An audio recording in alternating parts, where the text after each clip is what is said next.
চুরি বিদ্যা মহাবিদ্যা।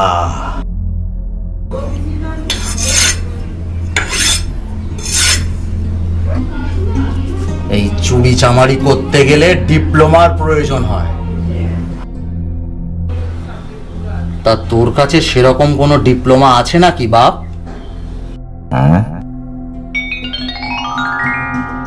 আছে স্যার, আছে।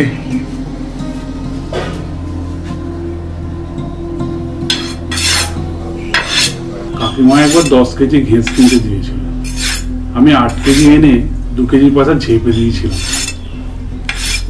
পরে অবশ্য ধরা পড়ে গিয়েছিলাম, খুব কেলান খেলিয়েছিলাম, তার দাগটা এখনো আছে।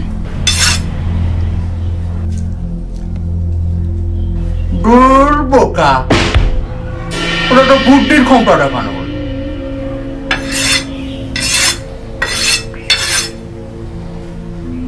আমি বলতে চাইছি, কখনো কারোর দরজা জানালাটা ভেঙেছিস?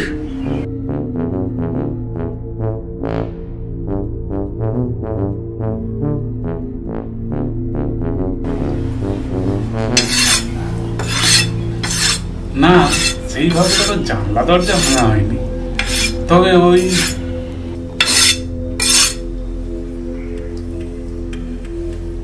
আজকের দিনে কেউ কিছু বিনা পয়সায় শেখাতে চায় না রে বাবা।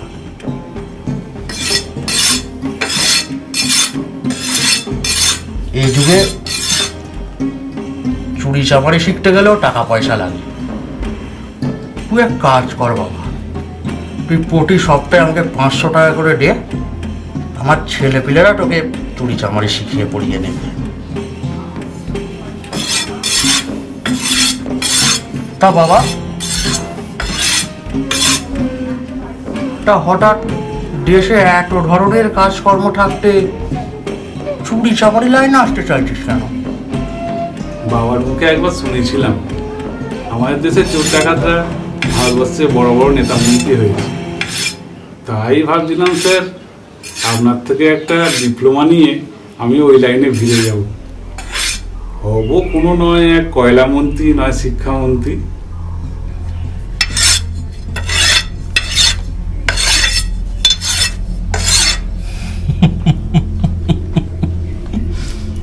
তোর বাপ তো একেবারে ঠিক কথাই বলেছে তো রে বাবা।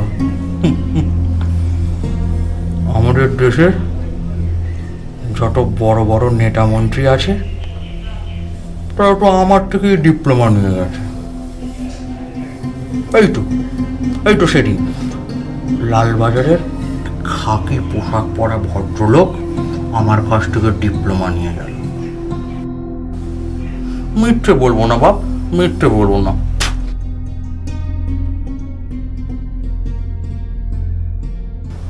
মোটা টাকা দিয়ে আমাকে পুষিয়ে দিয়েছে।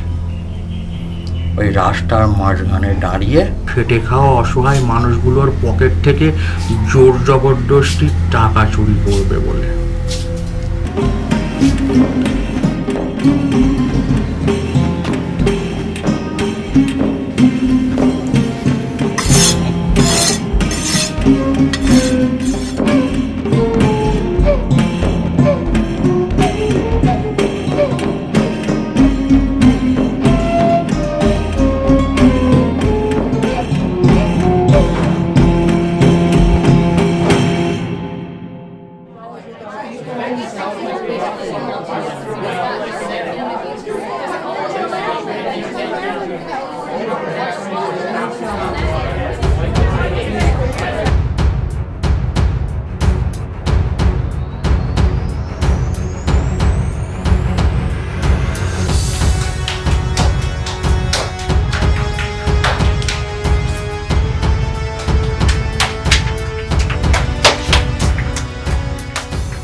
ভাই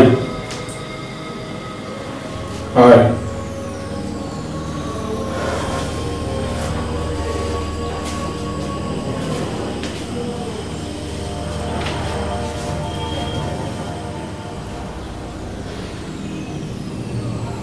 দাদা, তোর কি মনে হয় বাবা অনিমেষ জেঠুকে খুন করেছে? জানি না,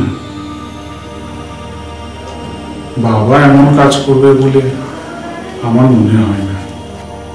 আমার কি মনে হয় জানিস দাদা, অনিমেষ জেঠুর বউ বাবাকে ফাঁসিয়েছে। এখন কি করবি দাদা?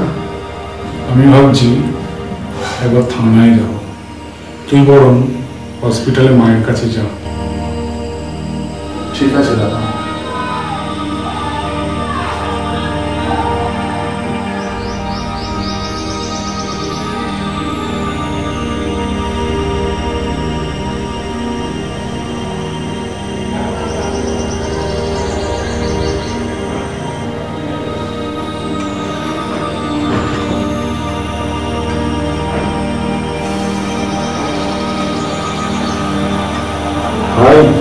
হ্যাঁ দাদা,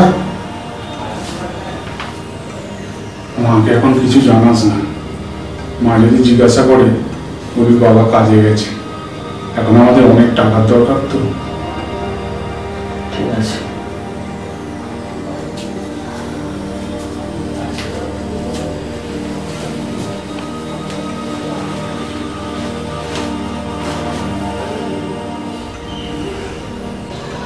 দে না ভাই, আমার 100 টাকাটা খুব দরকার। আমার মা হসপিটালে ভর্তি আছে। আমি তোকে কথা দিচ্ছি, কোনো এক সময় তোর 100 টাকাটা আমি শোধ দিয়ে দেব। আমি পাগল আছি নাকি? তোকে 100 টাকা ধার দিয়ে নিজের বিপদ নিজেই ডেকে নিয়ে আসবো, যেখানে পাড়ার লোকে তোদেরকে এক ঘরে করে দিয়েছে। তোকে 100 টাকা দেওয়া তো দূরের কথা, 1 গ্লাস জল দেওয়াটাও পাড়ার লোকের কাছে অপরাধ। দেখ ভাই, তোর সঙ্গে কোনো এক সময় আমার বন্ধুত্ব ছিল, আজ আমি তোকে ক্লিয়ার বলে দিচ্ছি, তোর সঙ্গে আমার কোনো সম্পর্ক ছিল না, আজও নেই, আর ভবিষ্যতেও থাকবে না ভাই। তুই তোর রাস্তা দেখে নে। আমি তোর সঙ্গে কথা বলছি দেখলে পাড়ার লোকে আমাকেই অপরাধী ভাববে। আরে ভাই, তুই আমার বাড়ির সদরপাড়া থেকে যা আগে, তোকে দেখলে তুই কেন বুঝতে পারছিস? তুই যা এখান থেকে।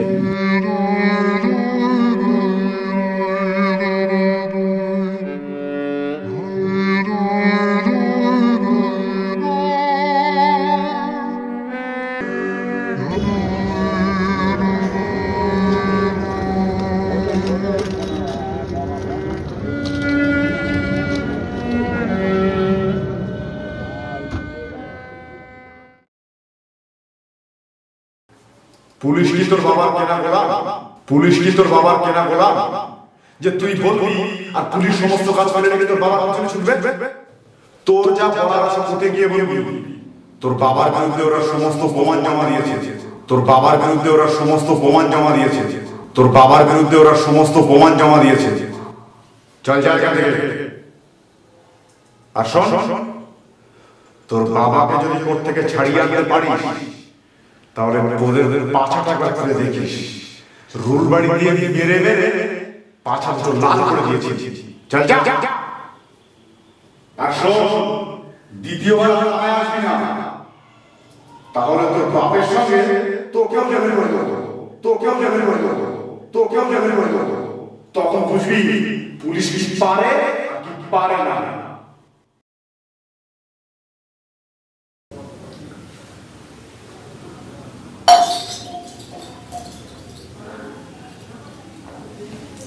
দাদা, কালকে রাতে হসপিটালে ডাক্তার মাকে দেওয়ার জন্য একটা ইঞ্জেকশন লিখে দিয়েছিল,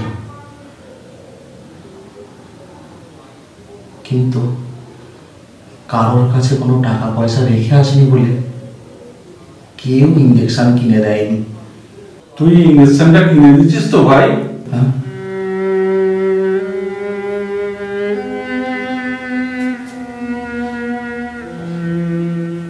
মায়ের ইঞ্জেকশন কিনবার জন্য হসপিটালে সবার কাছ থেকে টাকা চেয়েছি, কেউ আমাকে টাকা দেয়নি। শেষে একজন বাবা তার অসুস্থ ছেলেকে নিয়ে হসপিটালে ভর্তি করতে এসেছে, ওই ভদ্রলোকই আমাকে 100 টাকা দিল। আমি ওই 100 টাকা থেকে 75 টাকা ইঞ্জেকশন কিনে ডাক্তারদের হাতে দিয়ে বাকি 25 টাকা মায়ের কাছে রেখে এসেছি, যদি আমার কোনো প্রয়োজন হয় তাই।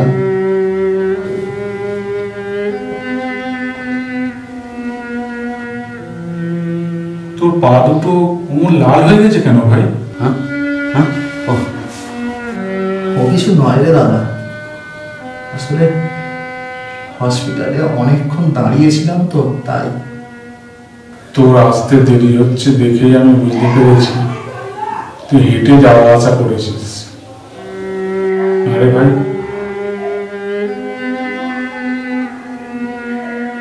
তোর যাওয়া আসার ভাড়াটুকু যে দেব সেটুকু টাকাও আমার কাছে নেই।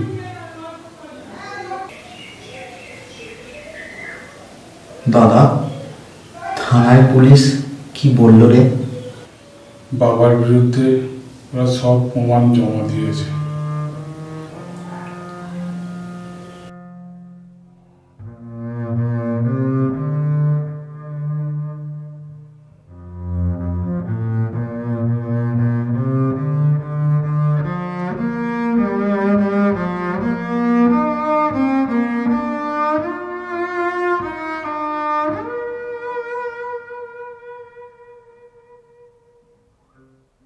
পুলিশ কিছু করতে পারবে না, আমাদের উকিল করতে বলেছে। বিনা পয়সার উকিল যে এখন কোথায় পাই?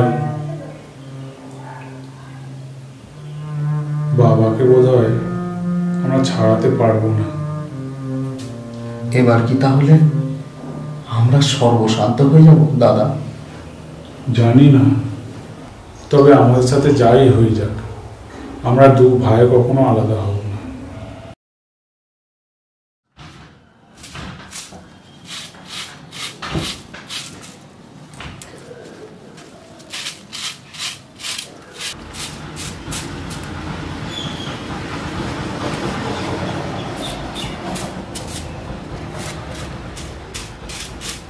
আমি শুনেছি দাদা। একটু দুঃখী দুঃখী মুখ করে পুলিশের হাতে পায়ে ধরে বললে পুলিশ সাধারণ মানুষের কথা শোনে। তুই না পারিস, আমি একবার থানায় যাব দাদা। তুই যাবি না ভাই থানায়, মানুষ যা বলে তা সম্পূর্ণ ভুল। সাধারণ মানুষের জন্য পুলিশ নয়। আমি থানায় গিয়ে দেখেছি সাধারণ মানুষের সঙ্গে পুলিশ যা দুর্ব্যবহার করে তা চাবুকে ঘায়ের থেকেও বেশি আঘাত লাগে।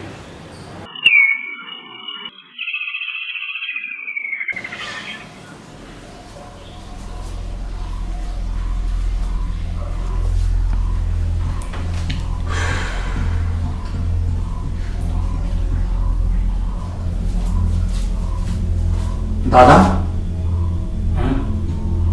তোর হাতে পিয়ন কিসের চিঠি দিয়ে গেল রে? থানা ভায়া হয়ে কোর্ট থেকে চিঠি পাঠিয়েছে, 50,000 টাকা পেলে বাবাকে জামিনে ছেড়ে দেবে। 50,000 টাকা দিলেই ওরা বাবাকে ছেড়ে দেবে?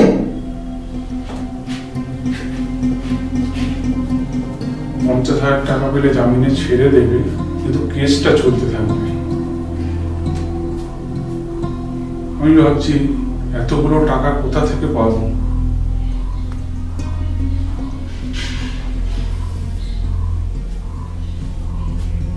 পরের জমিতে কাজ করে 50,000 টাকা জোগাড় করতে পারবো না।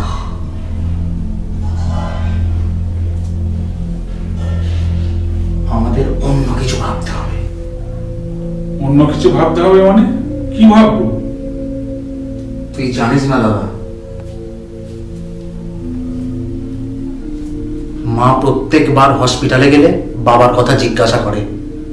আমার মন বলছে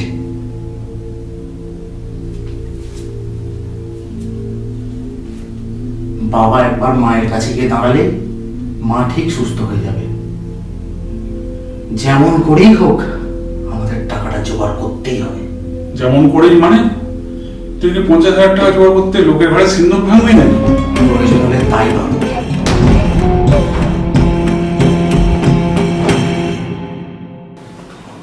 কি রে দাদা, রেডি হসনি?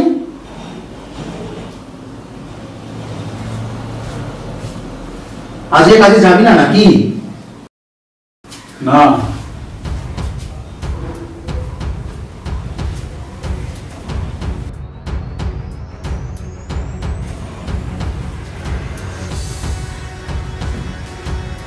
কালকে সন্ধ্যাবেলা উত্তম কাকা এসে তোকে কি বলে গেল রে?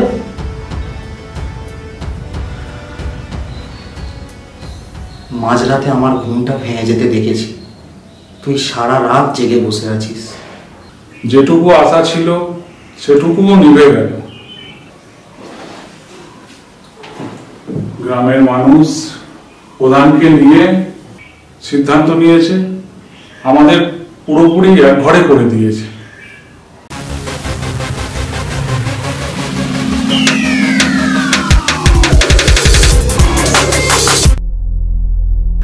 কোনো মানুষের থেকে কোনো রকম সাহায্য আমরা পাবো না, এমনকি টাকা দিলেও না।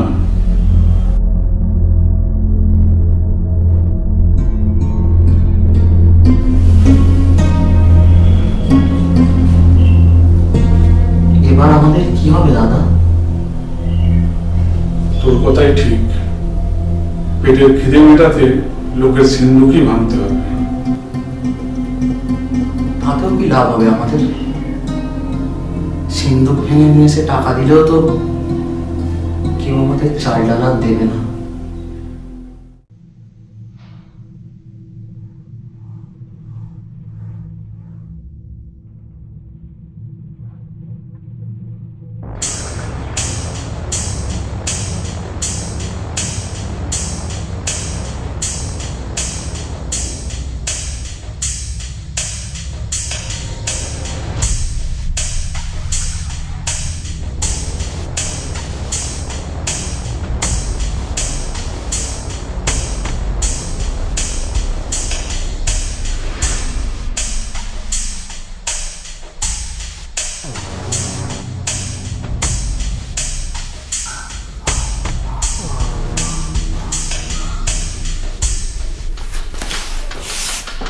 কি রে, তুই এখনো ঘুমোসনি? দেখলি তো কেমন ধরা পড়ে গেলি।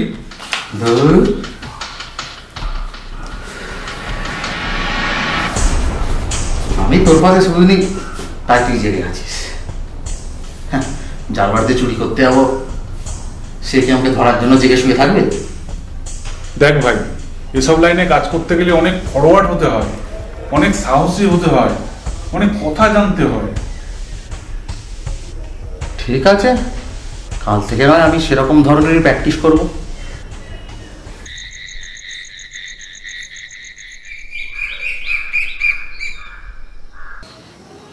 হবে না, হবে না, তোর দ্বারা হবে না, এইভাবে হতেই পারে না। মনে হচ্ছে আমাকে যা করতে হবে নিজেকে একাই করতে হবে। দেখ ওখান, তুই যেমন ভাবে বলছিস আমি তো তেমন ভাবেই করছি, যেন মনে হচ্ছে পাড়ায় নাটক হবে, ক্লাবে রিহার্সাল চলছে। ঠিক আছে, ঠিক আছে, তুই যেমন তাপ্পি তুপ্পি মেরে সাহায্য করছিস আমাকে কর, আমি না হয় কোর্সটা ভালোভাবে কমপ্লিট করে নিই। দেখবি একদিন আমাদের আর কোনো অভাব থাকবে না।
দাদা, হ্যাঁ, এতক্ষণ কোথায় ছিলিস ভাই? এই টাকাটা রাখ, আমি তোর প্রশ্নের কোনো উত্তর এখন দিতে পারবো না। আরো কিছু জিনিস আছে, আমি পরে বাড়িতে পাঠিয়ে দেবো।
কিরে দিয়ে মারলি?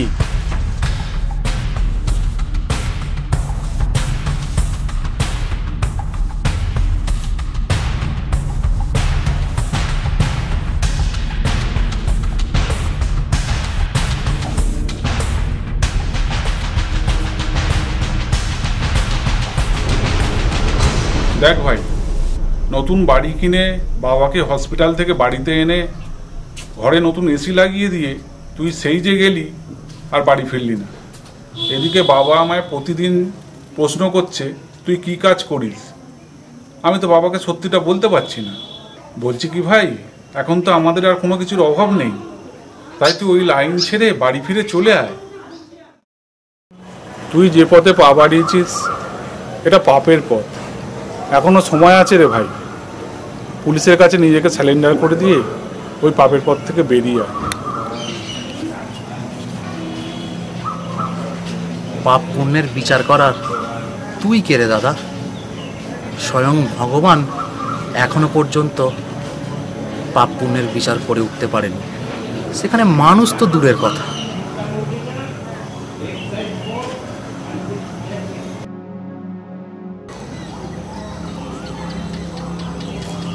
অনাহারে দিন কাটানোটা কি পাপ নয়? মাকে হসপিটালে ভর্তি করে এসে টাকা জোগাড় করতে না পেরে ছেলে হয়ে মাকে একটু একটু করে মৃত্যু মুখে এগিয়ে যেতে দেখাটা কি পাপ নয়?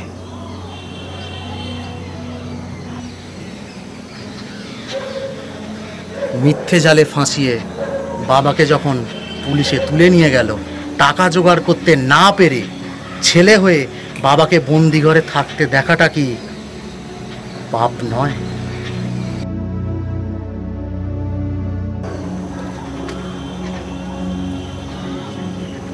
তোর এই বিলাসিতা, বাবাকে এসি ঠান্ডা ঘরে রাখা, মাকে হসপিটাল থেকে সুস্থ করে বাড়ি ফিরিয়ে নিয়ে আসাটাই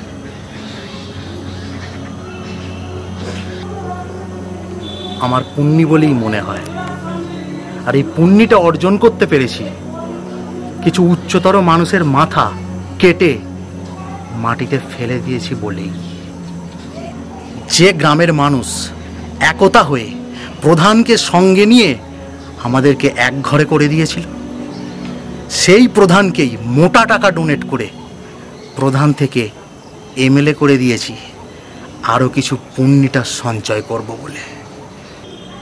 নিজের বেঁচে থাকার জন্য কিছু টাকার দরকার হয়, তাই কিছু পয়সাওয়ালা লোকের পকেট থেকে টাকা ছিনিয়ে নিয়ে নিজের পুণ্যির ওজনটা একটু বাড়িয়ে নিয়েছি। গরিব ঘরে জন্মানোটা পাপ নয় রে দাদা। গরিব হয়ে শ্মশানে যাওয়াটা সব থেকে বড় পাপ।